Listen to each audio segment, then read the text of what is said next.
ఆంధ్రప్రదేశ్ రాష్ట్రంలో ఉన్నటువంటి జాతీయ రహదారులకి మహర్దశ పట్టబోతోంది. కేంద్ర ప్రభుత్వం 12,000 కోట్లకు పైగా కేటాయించింది అన్నట్లుగా కొన్ని వార్తలు వస్తున్న నేపథ్యంలో ఈ అంశం మీద మనం పూర్తి స్థాయిలో విశ్లేషణ తీసుకుందాం. ప్రస్తుతం మనతో పాటు ఉన్నారు ప్రముఖ రాజకీయ విశ్లేషకులు, ప్రముఖ సీనియర్ జర్నలిస్ట్ దుర్గా వడ్లవాణి గారు మనతో ఉన్నారు. వారితో మాట్లాడదాం. దుర్గా, నమస్తే. నమస్తే అండి. ఆంధ్రప్రదేశ్లో ఉన్నటువంటి జాతీయ రహదారులకు మహర్దశ పట్టబోతుందని కేంద్ర ప్రభుత్వం ఆంధ్రప్రదేశ్లో ఉన్నటువంటి జాతీయ రహదారుల కోసం 12,000 కోట్ల రూపాయలు కేటాయించినట్లుగా కొన్ని వార్తలు వస్తూ ఉన్నాయి. దీని మీద మీ విశ్లేషణ ఏంటి మేడం? అంటే 2019-24 మధ్యలో ఆంధ్రప్రదేశ్ రోడ్లు ఏ రకంగా ఉన్నాయో ప్రజలు అంటే అనుభవించారు. ఇప్పుడు కొత్తగా వచ్చిన వాళ్ళు కూడా ఆశ్చర్యపోయారు. ఎందుకంటే అంతకు ముందు అసలు రోడ్లు మనకు తెలిసి ఎట్లా ఉన్నాయో, తారు రోడ్లు ఎంత బాగా ఉన్నాయో, అంటే తెలుగుదేశం హయాంలో అసలు మనం ఎంత దూరమైనా కూడా కారులో చాలా చక్కగా ప్రయాణించేవాళ్ళం మనందరం కూడా. కానీ అటువంటిది ఈ 5 ఏళ్లలో అసలు రోడ్డు విస్తరణ పనులు కానీ, రోడ్లు బాగు చేయడాలు కానీ, గుంతలు పూడ్చడాలు కానీ ఏదీ చేయలేదు. చాలా అవస్థలు పడ్డారు ప్రజలు చెప్పాలంటే. సో హడావిడిగా ఎలక్షన్స్ ముందు ఏదో కొంచెం చిన్న చిన్న ప్యాచెస్ చేయడానికి ప్రయత్నించారు, కానీ అది వర్కౌట్ అవ్వలేదు.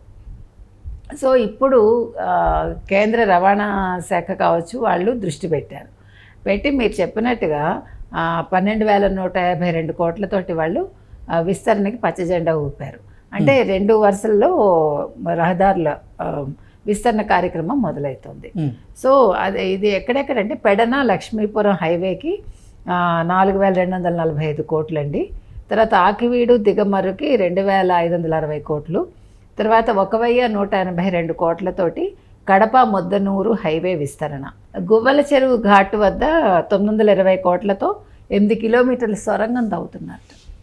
ఇది కాకుండా వార్షిక ప్రణాళికలో 457 కిలోమీటర్ల పనులకి వీళ్ళు చేర్చారనమాట. 457 కిలోమీటర్ల పనులకి వీళ్ళు 12,152 కోట్లతోటి 2025-26 వార్షిక బడ్జెట్ తాజాగా ప్రకటించింది కేంద్రం. సో అంటే చూసారా మీకు, అంటే ఎవరు ప్రకటించారంటే కేంద్ర రవాణా జాతీయ రహదారుల మంత్రిత్వ శాఖ దీనికి గ్రీన్ సిగ్నల్ ఇచ్చింది. సో ఇప్పుడు దీనివల్ల ఏమవుతుందంటే 4 రకాలుగా మనకి ఆంధ్రప్రదేశ్కి యోగం పట్టబోతోంది. అంటే ఎక్కడికక్కడ మీకు పనులు అంటే విస్తరణ పనులు బాగా జరుగుతాయి. ఎప్పుడైతే మీకు రోడ్ల విస్తరణ జరిగి రోడ్లు చాలా బాగుంటాయో, ఎప్పుడైతే రోడ్డు బాగుంటేనే కదండి రవాణా మీకు సుఖవంతం అవుతుంది. సో మనకి పరిశ్రమలు కూడా రావడానికి ఇంకా ఎక్కువ దోహదపడుతుంది. ఇప్పుడు మీకు విదేశీ పెట్టుబడులు రావాలన్నా, పరిశ్రమలు రావాలన్నా మీకు ఫస్ట్ బాగా ఉండాల్సింది 1 పర్యావరణం, 2 వాతావరణం అనుకూలించటం, తర్వాత రోడ్లు సవ్యంగా ఉండడం, తర్వాత నీటిపారుదల, ఇవన్నీ కూడా అంటే ఇవన్నీ ఇంటర్లింక్డ్. కానీ ఫస్ట్ మీకు రవాణా బాగుంటేనే కదంటే మీరు వెళ్ళడానికి మీకు రోడ్లు అనుకూలంగా ఉంటేనే మీరు మళ్ళీ రావాలి, ఇక్కడ పెట్టుబడి పెట్టాలి అని అనుకుంటారు. సో అందుకు అనుగుణంగా ఇవాళ వీళ్ళు విస్తరణ పనులకి వీళ్ళు గ్రీన్ సిగ్నల్ ఇచ్చారంటే కేంద్రం, it's not a small thing. 12,452 కోట్లు అంటే చిన్న విషయం కాదు కదా. సో మొత్తానికి ఏది ఏమైనా కూడా అంటే చంద్రబాబు గారి హయాంలో ఈయన ముఖ్యమంత్రిగా అవ్వడం, తర్వాత కూటమిలో కూడా ఉండడం అనేది ఇవాళ ఆంధ్రప్రదేశ్కి చాలా యాడెడ్ అడ్వాంటేజ్ అయింది చెప్పాలంటే. ఇంకా అంటే ఇందాక మనం 4 వరుసల యోగం అనుకున్నాం కదండి, అది ఏ రకంగా అనేది ఒకసారి మనం చూద్దాము. ఇప్పుడు కృష్ణా జిల్లా పెడన చెప్పుకున్నాం ఇందాక మనం. అంటే పెడన నుంచి గుడివాడకి మీకు, తర్వాత హనుమాన్ జంక్షన్, తర్వాత నూజివీడు, విస్సన్నపేట మీదుగా మనకి ఎన్టీఆర్ జిల్లా లక్ష్మీపురం వరకు అన్ని జాతీయ రహదారుల్ని ఏం చేస్తారంటే 216 హెచ్ని 14,245 కోట్లతోటి 4 వరుసలుగా నిర్మిస్తారట. అంటే విస్తరిస్తారు. ఇందుకోసం కేంద్రం గ్రీన్ సిగ్నల్ ఇచ్చి ఇందాకే చెప్పుకున్నాం మనం. ఇది మళ్ళా మీకు కత్తిపూడి ఒంగోలు హైవేలో పెదన వద్ద మొదలై ఇబ్రహీంపట్నం జగదల్పూర్ హైవేలో లక్ష్మీపురం వద్ద కలుస్తుందట. అంటే మీకు మొత్తం 118 కిలోమీటర్లు విస్తరిస్తుంది ఇది. సో మళ్ళీ పామర్రు నుంచి పశ్చిమ గోదావరి జిల్లా పాలకొల్లు సమీపంలో దిగమర్రు వరకు ఉన్న హైవే 165లో ఆకివీడి నుంచి మళ్ళీ దిగమర్రు మధ్య 45 కిలోమీటర్లు ఇలా 4 వరుసలుగా విస్తరించేందుకు మళ్ళీ కేంద్రం ఆమోదం తెలిపింది. సో దీన్ని బట్టి మీకు 2,500 కోట్లు వీటికి కేటాయించారని తెలుస్తుంది. ఇక వైఎస్ఆర్ కడప జిల్లాలో ముద్దనూరు నుంచి కడప వరకు ఉన్న NH 716లో 45 కిలోమీటర్లు 4 వరుసలుగా విస్తరిస్తుందిట. సో దీనికోసం కేంద్రం 1182 కోట్లు కేటాయించింది. ఇక శ్రీ సత్యసాయి జిల్లాలోని ముదిగుబ్బ నుంచి కదిరి వరకు 22 కిలోమీటర్ల హైవేకి 4 వరుసలుగా విస్తరణకి మీకు 428 కోట్లు కేటాయించారు. మళ్ళీ మచిలీపట్నం పోర్టు వరకు ఉన్న 8 కిలోమీటర్ల రహదారిని 4 వరుసలుగా వాళ్ళ విస్తరణ కోసం 558 కోట్లు కేటాయించారు. సో ఈ మార్గాన్ని మళ్ళీ 6 వరుసలుగా విస్తరింపజేస్తారట. మీకు 6 వరుసలు అంటే మీకు అది చాలా అంటే ట్రాఫిక్ కూడా చాలా బాగుంటుంది అది చెప్పాలంటే. అంటే మనకి పోర్ట్ ఇంపార్టెంట్ కాబట్టి వాళ్ళు చాలా ప్లాన్డ్గా 6 వరుసలుగా ఈ రహదారిని విస్తరించడం చేస్తున్నారు. ఇకపోతే కడప రాయచోటి హైవేలో మీకు గువ్వల చెరువు నుంచి అంటే అక్కడ ఆల్రెడీ చాలా ప్రజలు కష్టపడుతున్నారు, ఘాట్ అది.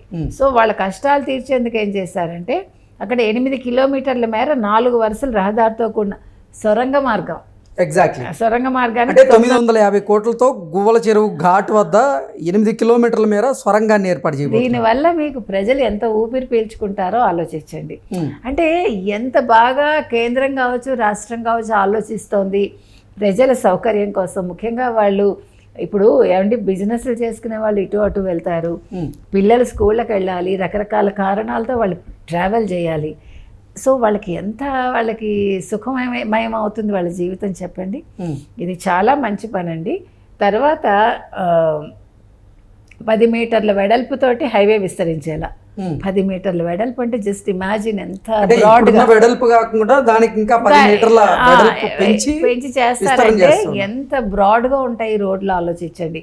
అంటే ఎంత పెద్ద కార్ అయినా కూడా ఎంత స్పీడ్లో వెళ్ళినా కూడా ఎటువంటి ఇబ్బంది కలగదు.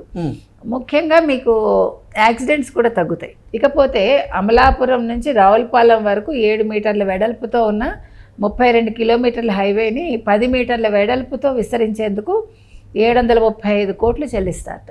అంటే మీకు కాలువలు ఉంటాయి ఫుల్. మీకు రావులపాలెం నుంచి అమలాపురం మీరు ఒక పక్క కాలువ ఉంటుంది. సో ఇప్పుడు 10 మీటర్ల వెడల్పు అంటే మీకు అక్కడ వీళ్ళ దగ్గర నుంచి రైతుల దగ్గర నుంచి మీకు బహుశా వాళ్ళ పొలాల్లోంచి కొంచెం జాగా తీసుకుంటారేమో, అంటే వాళ్ళతో మాట్లాడి, అందుకని ఇంత ఖర్చు పెట్టబోతున్నారు.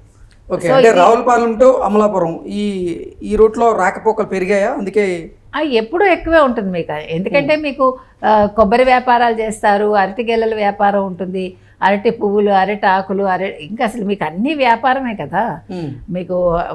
మీకు అమలాపురం నుంచి ఆ చుట్టుపక్కల నుంచి వచ్చేది అదే కదా. మీకు అంతా లంక గ్రామాలు కూడా ఉంటాయి కాబట్టి అంటే సుఖమయం అవుతుంది వీళ్ళకి కూడా, వీళ్ళకి సౌకర్యంగా ఉంటుంది అనమాట. ఎందుకంటే ఇప్పుడు మీకు చాలా జాగ్రత్తగా నేరోగా వెళ్ళాలి, రోడ్లు నేరోగా ఉంటాయి కాబట్టి కాలువలో పడిపోతారని ఒక భయం ఉంటుంది. ఇప్పుడు ఆ భయం లేకుండా వెళ్తారనమాట. అదేవిధంగా మీకు జీలుగుమిల్లి కొవ్వూరు హైవేలో 86 కిలోమీటర్లతోటి, ఇందులో ఇప్పటికే 40 కిలోమీటర్లు వాళ్ళు 2 వరుసలుగా విస్తరణ చేపట్టారట. ఇందులో మిగిలిన 46 కిలోమీటర్ల విస్తరణకి 495 కోట్లు కేటాయించారు. ఇక అలాగే తెలంగాణలోని కల్వకుర్తి నుంచి ఏపీలో నంద్యాల వరకు ఉన్న హైవే 167 కేలో నంద్యాల జిల్లా పరిధిలోని నల్లకాలువ వెలుగోడు మధ్య 17 కిలోమీటర్లు. అంటే ఇది కూడా 10 మీటర్ల వెడల్పుతోటే 2 వరుసలుగా విస్తరింపజేస్తున్నారు. దీనికి కూడా 400 కోట్లు కేటాయిస్తున్నారు. ఇక ఎమ్మిగనూరు వద్ద 225 కోట్లతో 9 కిలోమీటర్లు బైపాస్ నిర్మిస్తున్నారు. సో అలాగే బాపట్ల జిల్లా గోడవల్లి వద్ద మీకు లో లెవెల్ బ్రిడ్జికి 21 కోట్లు, పల్లెకోన వద్ద వంతెనకి మీకు 4 కోట్లు కేటాయించారు.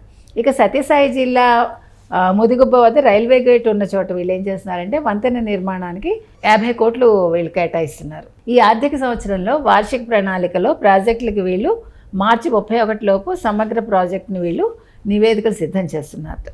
సో ఏది ఏమైనా మొత్తానికి సాంకేతికంగా కావచ్చు, లేకపోతే వ్యాపార పరంగా కావచ్చు, అన్ని రకాలుగా కూడా ఆంధ్రప్రదేశ్కి ఈ రోడ్ల విస్తరణ ద్వారా మహర్దశ అయితే పట్టబోతుంది. Okay madam, thank you so much. Thank you.